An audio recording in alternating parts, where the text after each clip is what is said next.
درہ خیبر پار کیا اور وہ پنجاب کی طرف روانہ ہو گیا۔ چنگیز خان بھی اس کے تعاقب میں ہندوستان داخل ہو گیا۔ جلال الدین ڈیرہ اسماعیل خان بھی آیا، اس نے بکر بھی فتح کیا۔ وہ آخر میں ایک ایسی جگہ پہنچ گیا جہاں آج کالا باغ کا قصبہ اور اٹک شہر آباد ہے۔ آپ اگر موٹر وے کے ذریعے اسلام آباد سے پشاور کی طرف جائیں گے تو آپ جب دریائے سندھ کے قریب پہنچیں گے تو آپ کو موٹر وے کے دائیں جانب ایک چھوٹا سا گاؤں نظر آئے گا۔ یہ گاؤں ہنڈ کہلاتا ہے۔ ہنڈ ماضی کا اہم ترین شہر تھا۔ یہ بدھ مت کے دور میں پشاور ویلی کا دارالحکومت تھا۔ یہ سلطنت افغانستان سے لے کر اٹک اور اٹک سے لے کر سوات تک پھیلی ہوئی تھی۔ ہنڈ اٹک اور کالا باغ کے ایریا میں جہاں دریائے کابل دریائے سندھ سے ملتا ہے، جلال الدین وہاں کشتیوں کا پل تیار کرا رہا تھا، لیکن پل مکمل ہونے سے قبل ہی منگول فوج وہاں پہنچ گئی۔ منگولوں اور جلال الدین کی فوجوں میں لڑائی ہوئی، جلال الدین کو شکست ہو گئی۔ یہاں سے وہ گریٹ اسکیپ یعنی عظیم فرار شروع ہوتا ہے، جس کا اختتام بالآخر دریائے سندھ کے کنارے پر ہوا۔ 24 نومبر 1221 عیسوی کو اٹک کے قریب نیلاب کے مقام پر ایک خون ریز معرکہ ہوا۔ جلال الدین یہاں بھی بڑی بہادری اور دلیری سے لڑا، لیکن منگولوں کی عددی برتری انہیں کامیابی کے بہت قریب لے آئی۔ یہاں جلال الدین نے وہ فیصلہ کیا جسے چنگیز خان کو بھی حیران کر دیا۔ چنگیز خان اسے زندہ گرفتار کرنا چاہتا تھا۔ منگولوں نے جلال الدین کو گھیر لیا۔ اس وقت اس کے 3 اطراف منگول سپاہی تھے اور پشت پر دریائے سندھ پوری طغیانی کے ساتھ بہہ رہا تھا۔ جلال الدین نے گرفتار ہونے کے بجائے گھوڑے کو اینٹ لگائی اور گھوڑے سمیت دریائے سندھ میں چھلانگ لگا دی۔ اس عمل سے اقبال کا ایک مشہور شعر یاد آ جاتا ہے: دشت و دشت ہے دریا بھی نہ چھوڑے ہم نے، بحر ظلمات میں دوڑا دیے گھوڑے ہمیں۔ اگرچہ یہ شعر اقبال نے اسلام کے عظیم سپہ سالار عقبہ بن نافع کے لیے کہا تھا کہ جب انہوں نے اپنا گھوڑا بحر اوقیانوس یعنی اٹلانٹک اوشن میں اتار دیا تھا۔ بحر ظلمات سے مراد بحر اوقیانوس ہی ہے، وہ مقام جہاں سے سلطان نے چھلانگ لگائی تھی۔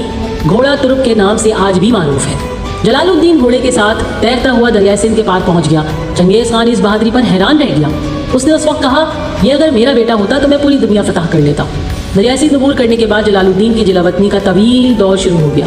وہ دہلی گیا، سلطان التمش سے ملا، اس سے منگولوں کے خلاف مدد مانگی۔ التمش نے اس کے خلاف اعلان جنگ کر دیا۔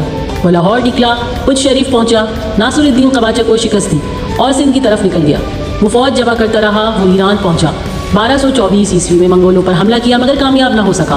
وہ وہاں سے کاکشیا پہنچا، آذربائیجان فتح کیا، تبریز کو دارالحکومت بنایا، جارجیا فتح کیا، تبلیسی شہر کی اینٹ سے اینٹ بجائی، ترکی پہنچا، ترکی کے سلجوقوں کے ساتھ منگولوں کے خلاف اتحاد بنانے کی کوشش کی، دال نہ گلی۔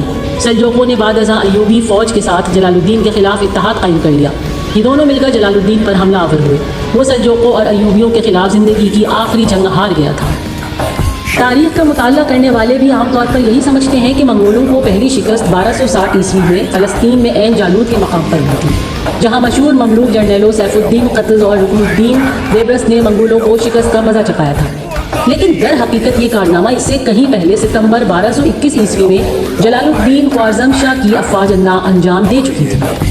یہ تاریخی جنگ مارکہ ہروان کہلاتی ہے، جو موجودہ کابل کے قریب لڑی گئی تھی۔ جلال الدین بذات خود بھی بہت بہادری سے لڑا اور یہ غیر معمولی کامیابی کے حاصل کرنے کے بعد منگولوں کو پہلی شکست دی، جس کے ساتھ یہ تاثر بھی ختم ہو گیا کہ وہ ناقابل شکست ہیں۔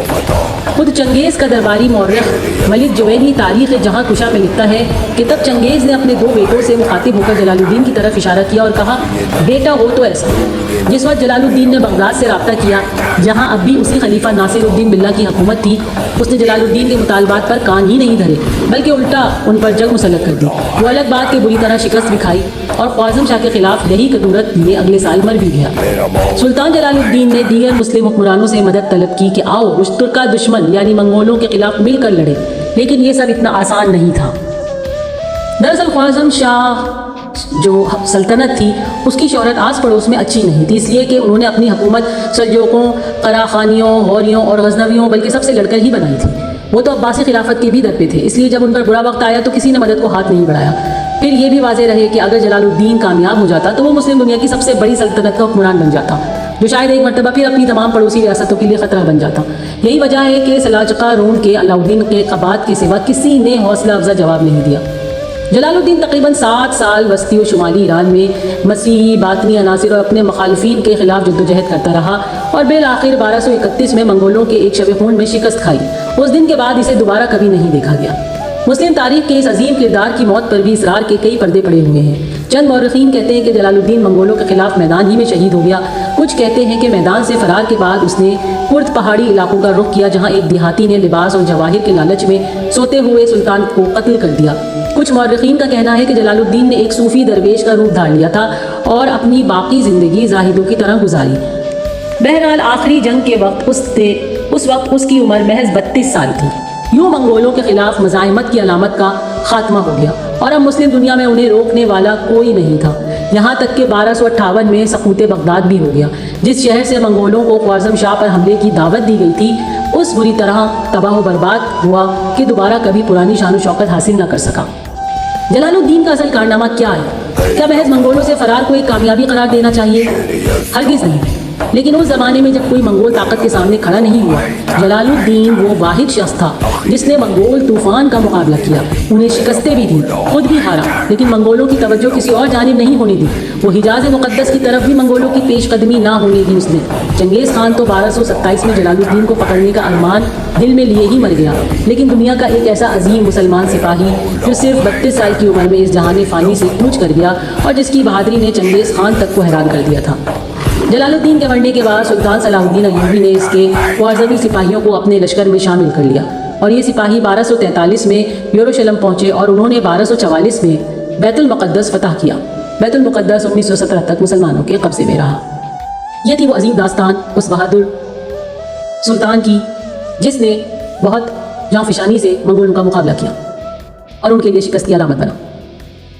جزاک اللہ۔ Narrated by Sabina Abbas. Video پسند آئے تو لائک کیجیے، کامنٹ کیجیے، شیئر کیجیے اور چینل کو سبسکرائب کیجیے۔ جزاکم اللہ خیرا کثیرا۔